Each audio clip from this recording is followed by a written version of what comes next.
But in medical situations, you often have to make these kinds of choices. Supposing you get a diagnosis, a diagnosis shows a lump, and you don't know yet whether it's malignant. Well, you sure are not a happy camper when you get that diagnosis. The question is, if you're type 1 error averse, you'd say, well, let's wait and see if it grows. Let's not scare the patient. Let's not do that.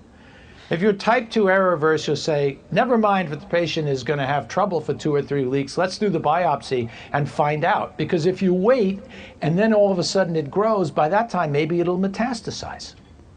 So again, it comes back to making a value judgment. It isn't science. The science is the likelihood it metastasizes, what the consequences are, what treatments you can do, how serious the intervention is to test it. And all of that is why we need good scientists and good doctors and so forth, because the more information we have, the more competent our decisions will be in the risk management realm, where we're really applying our personal values about whether we fear more false positives and false negatives. Now, you can imagine how easy it is for me to discuss this in a 5-second soundbite on the evening news, or the 5 minutes you get in front of Congress.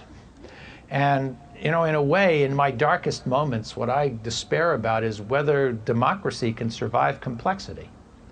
I teach a freshman seminar in environmental literacy, and everything we're talking about, we unpack. I have them role play this stuff, because I want them to be literate in understanding how to separate out the components of an argument that are positive, the science part, the risk part, from the components that are normative, the risk management part, so they can separate those judgments out.